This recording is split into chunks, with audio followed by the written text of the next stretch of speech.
요즘 제가 설교 가운데 가장 강조하는 게 무엇일까요? 은혜, 복음, 이것들을 계속해서 강조하고 있죠. 그런데 하도 복음 하다 보니까 어떤 분들이 들으시기에는 너무 지나친 것이 아닌가라는 생각을 하실 수도 있을 것 같고, 또 복음으로 세뇌당하는 거 아닌가 이런 염려를 하시는 분도 있으실 것 같습니다. 사실 복음을 강조하는 이유는 이 갈라디아서를 전하고 있기 때문이죠. 갈라디아서는 다른 복음에 대항해서 예수 그리스도의 은혜 복음을 변증하고 강조하는 복음서이기 때문에, 서신서이기 때문에 복음을 더 강조하는 면이 분명히 있습니다. 하지만 제가 강단에서 계속해서 복음을 강조하는 이유는 더 근원적인 이유가 있습니다. 그것은 우리가 복음이라는 것을 굉장히 오해하고 있기 때문입니다. 어떤 오해를 하고 있느냐면, 우리는 복음이라는 것을 자꾸 무언가를 하라는 것으로 오해하고 있죠. 복음은 우리에게 무엇을 하라고 하는 것이 아닌데, 그럼에도 불구하고 우리는 복음을 은근히 무언가를 나에게 강요하는, 하라고 하는 삶의 방식, 명령, 충고, 이런 식으로 받아들이고 있지요. 명령이나 충고 같은 것은요, 듣는 사람이 무언가를 해야 하는 것이지만, 복음은 소식입니다. 소식은 뭐죠? 듣고 믿고 누리기만 하면 되는 게 소식이죠. 실제로 이 신약 성경이 쓰여지던 그 시대에, 헬라 시대에 이 복음이란 말은 헬라어로 유앙겔리온인데요, 이 말은 어떻게 쓰이던 말인가 하면, 왕이 즉위를 했다, 또는 왕이 될 자가 태어났다, 또는 왕이 백성을 위해서 어떤 새로운 법을 만들어서 백성을 기쁘게 했다, 이런 승리를 했다, 이런 왕의 기쁜 소식, 우리를 기쁘게 하는, 백성을 기쁘게 하는 그 왕이 행한 소식을 전하는 선포였습니다. 이 기쁜 소식이 선포가 되면 백성들 모두가 듣고 받아들이고 기뻐하는 것이지 어떤 명령이나 강요가 아니었죠. 물론 이러한 기쁜 소식 뒤에는 항상 뒤따르는 것이 있게 마련이죠. 왕이 즉위했으니까 그 왕을 받아들이고 그 왕의 다스림에 순종하는 것이 자연스럽게 따라오는 것은 맞습니다. 우리나라를 한번 예로 들어볼까요? 우리나라의 8월 15일이 어떤 날입니까? 광복절이죠. 그 8월 15일 광복절은 어떤 날입니까? 당시에 우리나라가 일제 식민 통치 아래 있었는데, 일본 제국 천황이 항복을 선언한 날입니다. 한국을 지배하던 것을 철회하고 대한민국의 주권을 돌려준다고 선포한 날이죠. 엄청나게 기쁜 소식이 한국에 펼쳐졌습니다. 선포되었습니다. 그런데 그게 너무나도 기쁜 소식이고 뜻밖의 소식이었기 때문에 사실 8월 15일 그 당시에는요, 이 소식을 듣고 기뻐하는 사람이 없고 대부분 못 알아들었답니다. 그도 그럴 것이 35년을 지배당하고 있었으니, 그리고 이 항복의 빌미가 된 그 일본의 원자폭탄이 투하됐잖아요. 그 사건이 다른 나라에서 일어나다 보니까, 국외에서 일어나다 보니까 사람들이 이것을 받아들이는 속도가 늦었던 거죠. 믿을 수가 없었고, 알아듣기도 힘들었고, 받아들이기도 힘든 소식이었던 겁니다. 그래서 그 다음 날부터 8월 16일부터 사람들이 진짜로 이 소식에 기뻐하면서 그 16일부터 막 대한민국 만세 태극기를 들고 거리로 나섰던, 그렇다는 역사가들의 진술이 있습니다. 그러면 대한민국이 이 기쁜 소식을 받았죠. 그러면 이 대한민국이 이 기쁜 소식을 받은 뒤에 뭐가 자연스럽게 따라오겠습니까? 이제 대한민국은 그동안 자신을 다스렸던 일본 천황의 지배를 벗어나서 이제 누구의 다스림을 받게 되는 겁니까? 대한민국 정부의 법과 그 다스림을 받게 되는 것이죠. 우리가 복음을 이런 식으로 볼 줄 알아야 됩니다. 예수 그리스도께서 우리에게 선포하신 복음은 바로 이런 소식인 거죠. 이전까지 모든 인류는 누구를 왕으로 섬겼을까요? 보통은 이런 질문하면 마귀를 왕으로 섬겼습니다 라고 생각을 하는데, 그렇지 않습니다. 인류는 자기 자신을 왕으로 섬겼습니다. 마귀는 인간을 유혹할 때 나를 섬겨라, 마귀를 섬겨라 라고 유혹하지 않습니다. 항상 어떻게 유혹하냐면 네가 신이다, 네가 하나님처럼 될 수 있다, 그렇게 유혹하죠. 선악과를 따먹게 할 때도 그렇게 유혹했잖아요. 네가 선악과를 먹는 날에는 눈이 밝아져서 네가 마귀를 섬기게 될 것이다. 이렇게 속였나요? 아니죠. 눈이 밝아져서 네가 하나님처럼 될 것이다. 이렇게 유혹을 했죠. 한동안 넷플릭스에 나는 신이다라는 다큐멘터리가 화제였습니다. JMS, 아가동산, 만민중앙교회 등등 이단들을 소개하는 다큐멘터리였는데요. 그 이단들을 소개할 때 공통점이 뭐냐면 거기에 있는 모든 교주들이 다 자기가 하나님이고 자기가 예수고 자기가 메시아다라고 주장하는 이단들이었습니다. 그런데 그들은요, 대놓고 자기가 하나님이라고 주장하니까 이단으로 그렇게 분류가 되었지만 모든 죄인들은 다 드러내놓지는 않지만 속으로 자기 자신이 하나님이다라고, 자기 자신을 하나님의 자리에 두고 자기 자신이 자기의 인생의 주인과 왕이 되어서 살아갔던 것입니다. 그러면 자기가 그렇게 왕이 되고 자기가 하나님이 되어서 만들어낼 수 있었던 것은 어떤 것일까요? 죄밖에 없었습니다. 악한 것밖에 없었죠. 자기가 하나님이 되어서 만들어내는 것은 오히려 지옥으로 더 빨리 달려가는 일밖에 만들어내지 못했던 것, 그것이 인류의 모습이었고요. 그것이 우리가 경험한 일들이죠. 여러분이 신이 되어서, 여러분이 여러분의 인생의 주인이 되어서 만들어낸 것 중에 여러분의 마음에 드는 것들이 있던가요? 늘 눈물과 늘 고통과 늘 아픔과 비참함과 외로움만 있지는 않았나요? 우리가 이 인류의 역사와 또 내가 하나님을 만나기 전에 경험했던 것들을 바탕으로 깨닫는 건 무엇입니까? 나는 나 자신을 다스릴 만큼 지혜롭지도 못하고 능력도 없고 전혀 적합하지 않다는 것, 그거 하나뿐이죠. 이것이 온 인류가 처한 비참한 상황이었는데 여기에 예수님이 기쁜 소식을 선포하시는 겁니다. 어떤 소식입니까? 예수님이 은혜를 베푸셨다라는 겁니다. 그 은혜는 무엇입니까? 말 그대로 값없이 조건 없이 주는 선물인데 우리의 죄와 우리의 죄의 결과인 죽음까지, 그리고 우리가 죄로 인해 만들어낸 모든 악한 결과들을 다 해결해 주셨을 뿐만 아니라 하나님 앞에서 우리가 마땅히 이루어야 되는 순종마저도 예수님께서 모두 다 이루어서 우리에게 주셨다라는 소식이고요.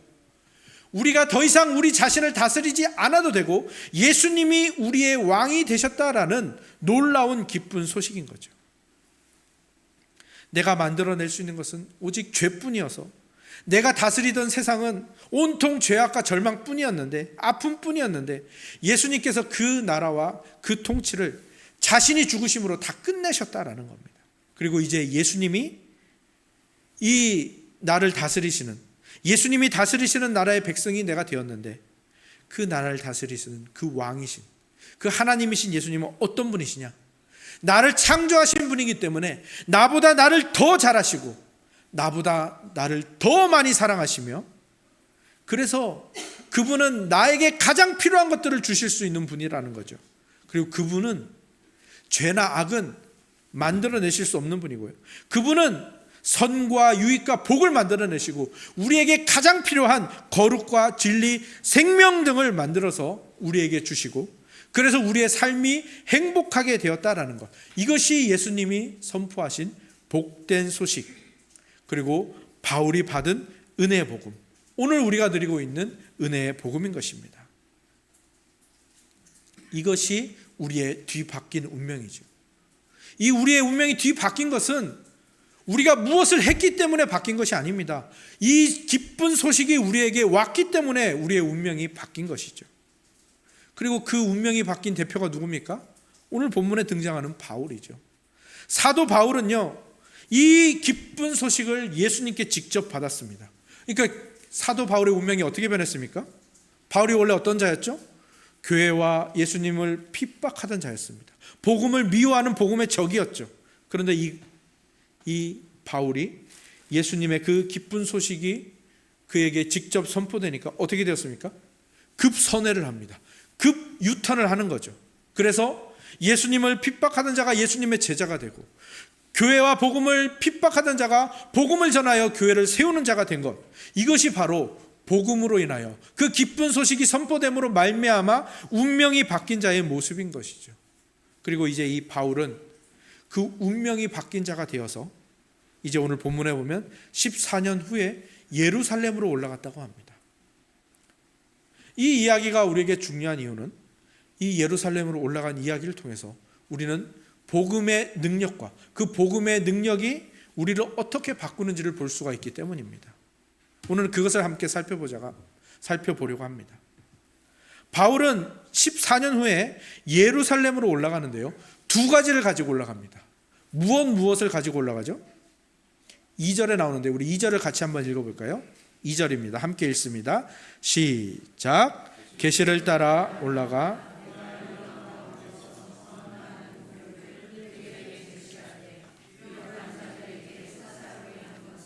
내가 다름질하는 것이나 다름질한 것이 헛되지 않게 하려 함이라. 아멘. 바울은 첫 번째로 계시를 가지고 갑니다. 하나님의 명령이죠. 바울은 하나님의 계시를 직접 받는 사도였습니다. 그래서 바울은 하나님의 명령을 받았고요, 하나님의 계시를 받았고요, 그 예루살렘으로 가라고 하는 계시를 받은 거죠. 그래서 그 계시를 들고 예루살렘으로 갑니다. 그리고 또 하나를 들고 가는데요, 또 하나가 무엇일까요? 그것은 바로 두려움입니다. 두려움이라는 것은 지난 시간에도 말했죠. 이 2절에서 번역이 잘 안 된 부분이라고 했죠. 마지막에 헛되지 않게 하려 함이라라는 이 말은 헛되게 될까봐 두려워했다라는 이 번역이 훨씬 좋은 번역이라고 했습니다. 그러니까 바울은 뭘 가지고 갔다고요? 하나는 하나님의 계시를 가지고 갔고요, 하나는 두려움을 가지고 갔습니다.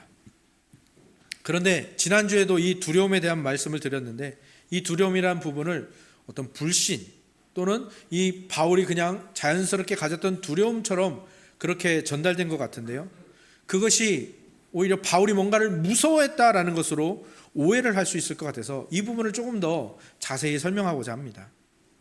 사실 사도행전이나 모든 서신서에서 볼 수 있는 바울의 모습은요, 여간에서는 두려워하는 것이 없습니다.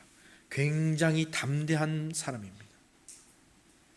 바울은요, 어느 정도 담대한 사람이었냐면요, 특히 그가 복음을 전할 때 굉장히 담대한 사람이었는데, 고린도 후서 11장에 따르면요, 바울은 옥에 여러 번 갇힐 뻔했다. 매도 수도 갇힐 뻔한 게 아니라 여러 번 갇혔다. 그리고 매도 수없이 맞았다. 여러 번 죽을 뻔했다. 40에서 하나 감한매. 왜냐하면 40대를 때리면 사람이 거의 죽을 것 같으니까 법으로 40대 이상을 때리지 못하게 한 거예요. 그래서 39대가 최고 때릴 수 있는 그런 최고의 형이었는데, 그 최고의 그 형을 5번이나 당했답니다. 그리고 3번 태장으로 맞았고요, 우리나라로 치면 곤장을 맞은 거죠. 그리고 1번 돌로 맞아서 죽을 뻔했고요, 3번 파산했다고 합니다. 그리고 일주야를 바다에서 지냈다고 하는데, 이 말씀을 드리는 이유는 바울이 그 모든 핍박과 고난을 당했음에도 불구하고 복음을 전하는데 전혀 두려워하지 않았고 담대했다라는 겁니다. 저는 이 중에서 가장 놀라는 부분이 뭐냐면 파선을 3번이나 당했다라는 거예요. 이 부분은요, 바울의 담대함이 정말 도가 지나치다라는 것을 보여주는 부분입니다. 왜냐하면 제가 운전 얼마 한지 안 돼서 사고를 냈거든요. 그냥 사람이 다치는 사고는 아니고 차가 그 파손되는 사고였는데, 그 사고만 당했는데도 굉장한 트라우마가 생기더라고요. 다시 운전을 하기가 두려운. 근데 이 차를 가지고 운전하는 것도 그렇지만요, 바다에서 배에 탔을 때 그 맞이하는 두려움은 더 큽니다. 예전에 어르신들을 모시고 울릉도 독도 여행을 간 적이 있습니다. 그때 배가 가다가 중간에 한번 멈췄어요. 스크류에 뭐가 걸렸다는 거예요. 배가 멈췄습니다. 배가 파산한 것도 아니고요, 배가 그냥 멈췄는데도 불구하고 그 망망대해서 배가 멈춰서 이렇게 배가 둥실둥실 물결에 떠오르고 있습니다. 그날은 그리고 굉장히 맑은 날이었습니다. 파도도 잔잔한 날이었습니다. 그럼에도 불구하고 배가 멈췄다는 그 사실 하나만으로 저에게 굉장한 두려움이 찾아오더라고요. 그리고 배가 다시 움직이게 됐을 때 얼마나 기쁘던지 그런 경험을 했거든요. 근데 바울은 그 정도가 아니라 배가 파선되는 겁니다. 그러니까 바다에 빠져서 어떻게 구조가 된 것이죠. 근데 그걸 3번이나 당했다라는 거예요. 그 다음부터는요, 원래 파선을 한 번만 당해도 그 다음부터는 배 타는 거, 바다, 파도 이런 것만 보기만 해도 무서운, 그게 사람의 인지상정이겠죠. 근데 바울은요, 파선 당한 뒤에 복음을 위해서 또 배를 탔다라는 거예요. 이때 마가가 도망간 거예요. 마가복음을 쓴 마가는요, 원래 바울의 제자였어요. 바울과 함께 전도 여행을 하던 사람이었거든요. 근데 마가가 바울에게서 도망갔습니다. 그래서 나중에 바울과 바나바가 이것 때문에 마가를 데리고 가냐 마냐라고 굉장히 싸우거든요. 바울은 복음 전하는데 두려워서 도망간 사람 데려갈 수 없다라고 하고, 바나바는 그래도 데려가야 된다고 그렇게 싸웠던 그 존재가 바로 이 마가거든요. 마가가 도망친 이유가 신학자들에 따르면 바로 이 파선을 한번 당했는데 또 배를 타려고 하니까 무서워서 도망갔다는 그런 신학자들의 해석이 있습니다. 그래서 재밌는 건요, 이 사복음서에 보면 오병이어라는 기적이 나오잖아요. 그 오병이어 기적 다음에 제자들이 배를 타고 가다 풍랑을 만나고 예수님이 바다 위를 걸어오셔서 이 풍랑을 잠잠케 한 사건이 나옵니다. 그런데 이 사건이 마태복음, 마가복음, 요한복음에 나오는데요, 마태복음과 요한복음에는 나오지 않는 기록이 있어요. 오직 마가복음에만 나오는 기록이 있어요. 그것은 신학자들에 따르면 마가가 그 파선을 경험하고 파선 때문에 도망갔던 경험이 있기 때문에 그 부분을 기록했다라고 해석을 하더라고요. 이 부분은 여러분들이 한번 나중에 찾아보셔도 좋을 것 같고요. 혹시 나중에 나눌 기회가 있으면 이 부분에 대해서 한번 나눠보도록 하겠습니다. 요는 무엇인가 하면 바울이 엄청나게 담대한 사람이었다라는 겁니다. 배가 파손됐는데 그 트라우마를 이겨낼 정도로 담대한 사람이었고요. 돌에 맞아서 죽었는데 그 다음에 그러면 복음을 안 전해야 될 것 같은데 그래도 복음을 전하는 굉장히 담대한 사람이었다라는 거죠. 그런 바울이 무언가를 두려워했다. 예루살렘으로 올라가는데 한 손에는 하나님의 계시를, 한 손에는 두려움을 들고 갔다라는 것은요, 그냥 지나칠 수 없는 부분입니다. 우리가 굉장히 깊게 살펴봐야 하는 부분이라는 것입니다. 언뜻 생각하기에는 바울이 자신의 전하는 메시지, 자신의 복음에 대해서 뭔가 두려움이나 그런 어려움을 가지고 있는 걸까? 아니면 자기가 방법이 틀렸을까 봐 거기에 대한 우려가 있는 것일까? 그래서 예루살렘의 사도들에게 점검을 받으러 가는 그런 마음인가? 이렇게 보일 수도 있는데요, 그것은 아닙니다. 자신이 전하는 복음이 맞는지 아닌지를 확인하는 두려움이라면 사실 바울이 14년이나 지나서 올라가지 않았겠죠. 바로 가서 확인을 했었겠죠. 그리고 2절에서 분명히 말하기를 바울이 하나님의 계시를 따라 올라갔다고 했지 않았습니까? 그 말은 무슨 말입니까? 예수님이 직접 바울에게 예루살렘으로 올라가라라고 말했다라는 것이고요. 또 바울은 부활하신 예수님께 직접 이 기쁜 소식을 받았지 않습니까? 그렇기 때문에 그것을 확인하려고 두려워하면서 갔다라는 것은 말이 안 되는 것이죠. 그렇다면 바울은 뭘 두려워한 걸까요? 예루살렘의 사도들이 혹시나 참된 복음을 전하지 않을까 봐 두려웠던 것일까요? 그것은 아닙니다만 조금은 비슷한 부분이 있습니다. 바울이 두려워한 것은요, 무엇인가 하면 그것을 추리할 수 있는 힌트가 어디에 나오냐면 3절에 나오는 겁니다. 3절을 보시기 바랍니다. 그러나 나와 함께 있는 헬라인 디도까지도 억지로 할례를 받게 하지 아니하였으니, 복음을 받고 복음을 믿었지만 할례를 받지 않은 이방인 디도를 데려간 것, 이것이 바울이 지금 무엇을 두려워하고 무엇을 확인하려 하는지를 알 수 있는 부분입니다. 바울과 바나바는요, 전도여행을 통해서 이방인들에게 나아갔죠. 그래서 디도와 같은 이런 이방인 회심자들을 얻고 그들을 통해서 이방의 교회를 세우는 일들을 했습니다. 그래서 그들에게는 굉장히 민감한 게 뭐냐면 이 거짓 선생들, 다른 복음을 전하는 거짓 선생들이 예수를 믿는 믿음 외에 할례가 필요합니다, 예수를 믿는 믿음에 율법 준수를 더해야 됩니다라는 이 다른 복음에 굉장히 민감하게 반응할 수밖에 없었죠. 그죠?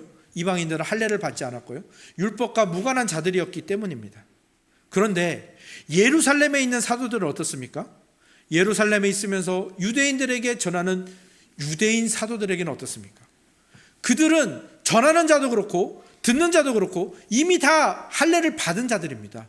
율법을 어려서부터 지키고 외우던 자들입니다. 그런 자들에게는 할례를 받아야 됩니다라는 이것이 그 말에 대한 반응이 둔감할 수 있다는 거죠. 그리고 율법을 지켜야 됩니다라는 이 말에도 굉장히 어쩌면 자연스럽게 받아들일 수 있는 부분이라는 거죠.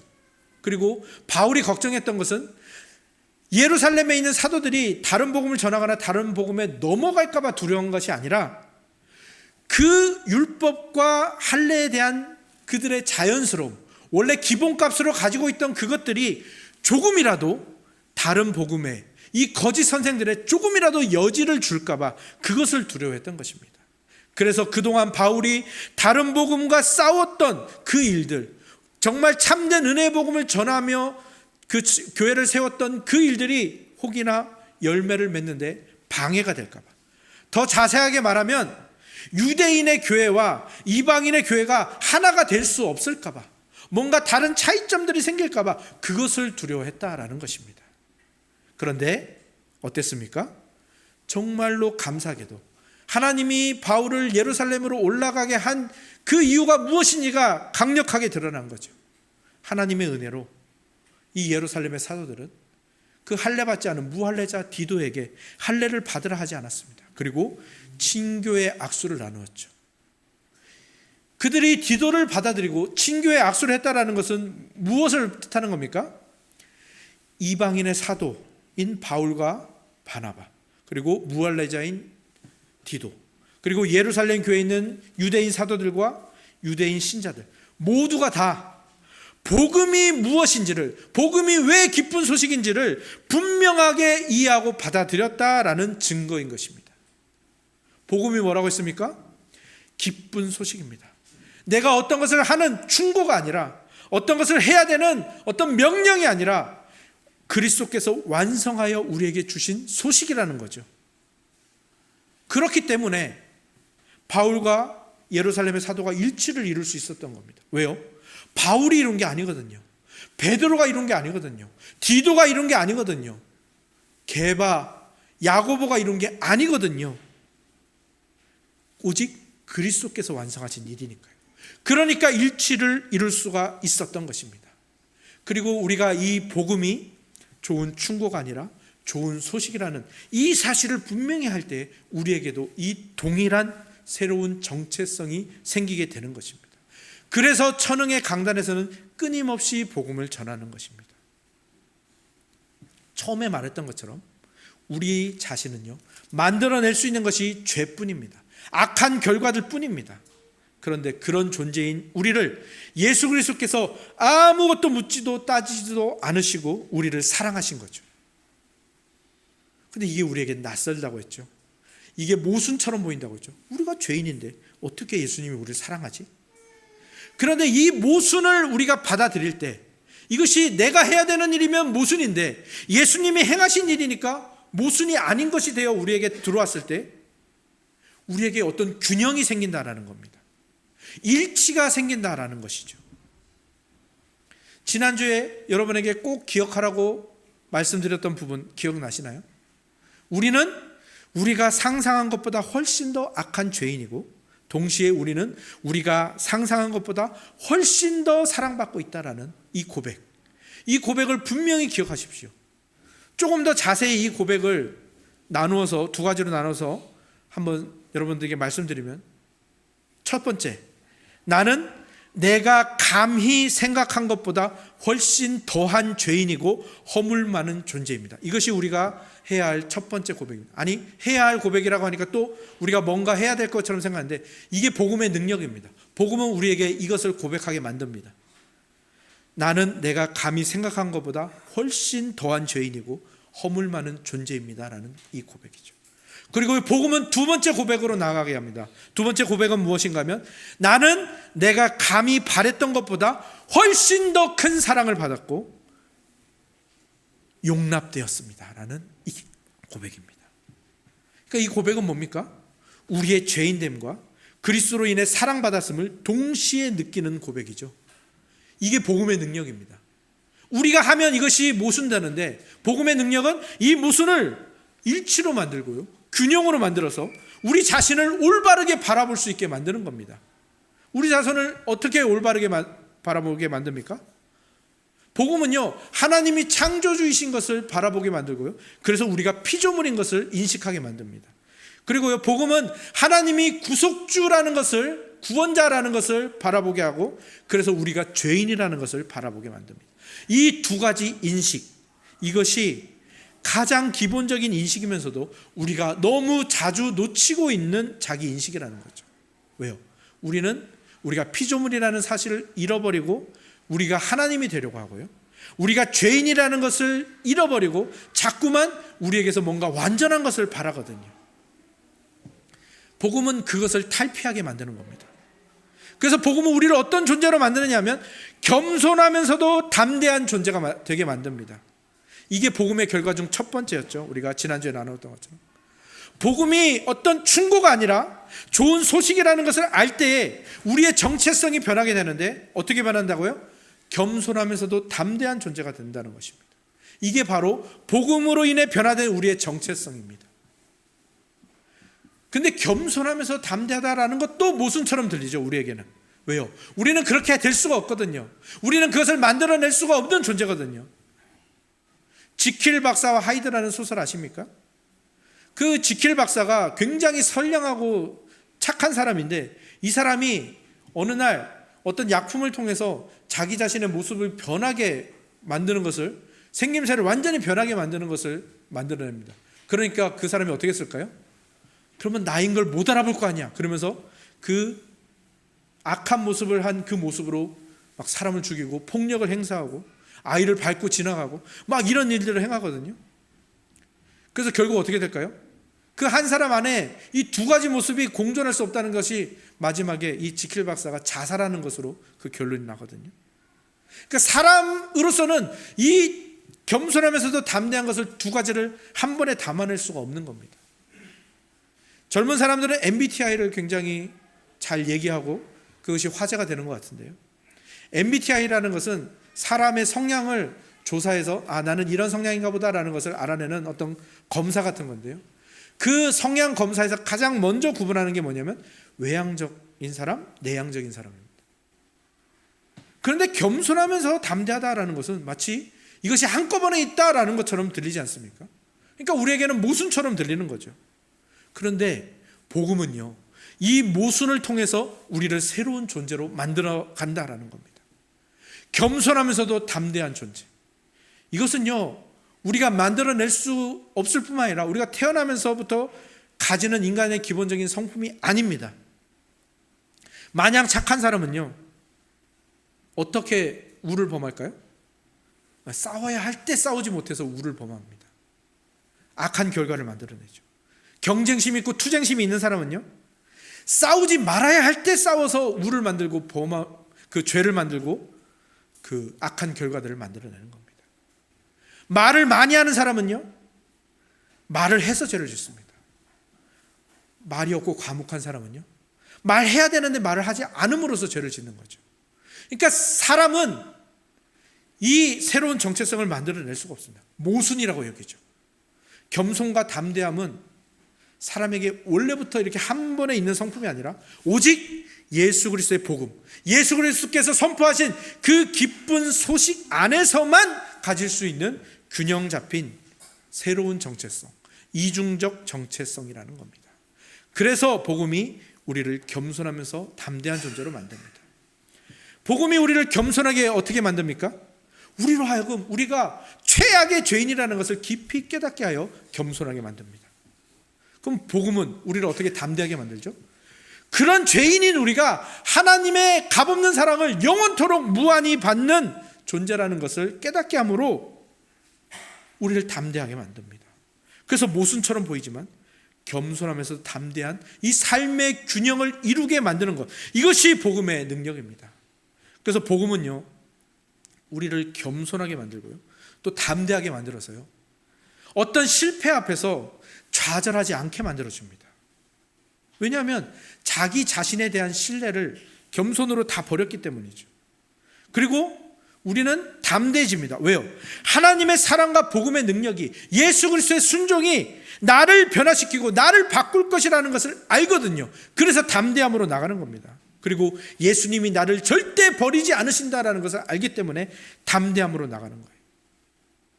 그러면서 내 안에서 뭔가 그 예수님의 그 역사와 은혜로 내 안에서 뭔가 이루어지잖아요.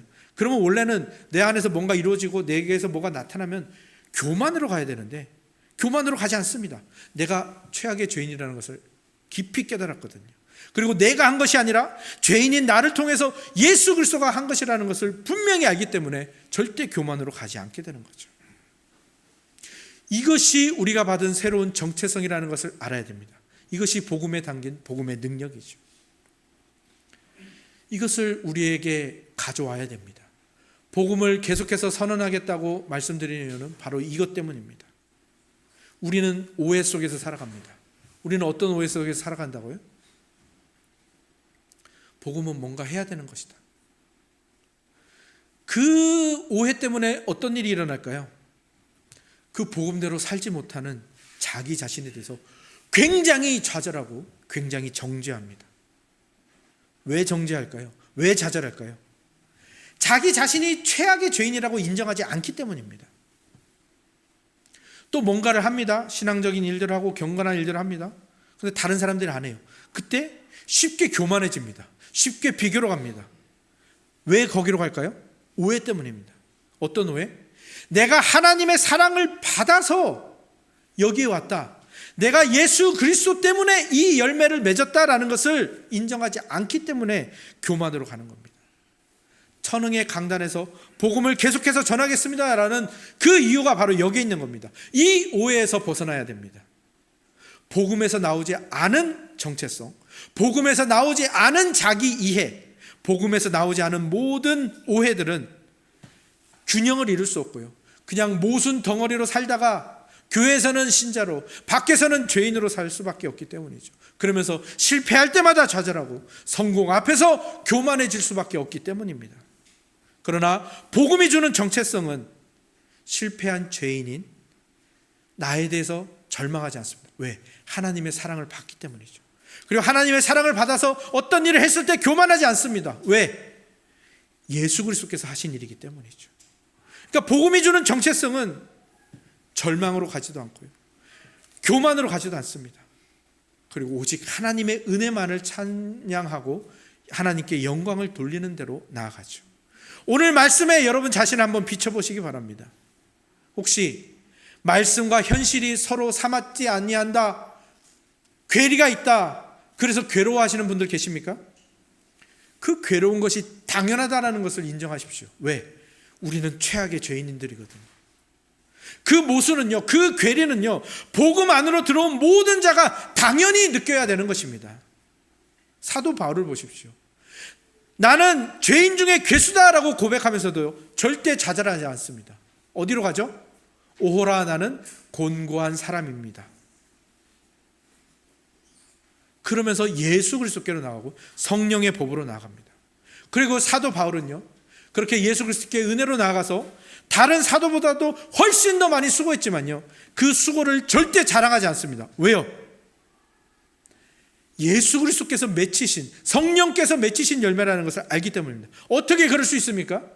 바울은 자신이 하나님의 형상을 가졌고 하나님의 사랑을 받았지만 여전히 죄인된 존재라는 것을 분명히 인정하고 그 새로운 정체성을 받아들였기 때문입니다. 여러분에게도 오늘 모순이 찾아옵니다. 삶의 괴리가 찾아옵니다. 그것을 여러분들 어떻게 이겨낼 수 있습니까? 예수 그리스도께로 오십시오. 예수 그리스도의 그 복음을 들으십시오. 복음은 여러분이 죄인이라는 사실과 동시에 하나님께 영원한 사랑을 받는 자녀라는 것을 계속 들려줍니다. 그 사실을 받아들이시고 죄인이기 때문에 모든 것을 겸손하게 받으시고 하나님의 사랑받는 자이기 때문에 모든 것을 담대하게 도전하시는 그 새로운 정체성의 삶을 살아가시기 바랍니다. 이것이 우리가 복음 안에서 누리는 모순과 균형, 그리고 그 안에서 발견하는 참된 자유입니다. 오늘도 그 참된 자유를 가지시고 마음껏 사랑하시고 겸손하게 사랑하시고 자유롭게 사랑하시고 아름답고 담대하게 사랑하시는 저와 여러분들이 다 되시기를 주님의 이름으로 축원합니다. 아멘.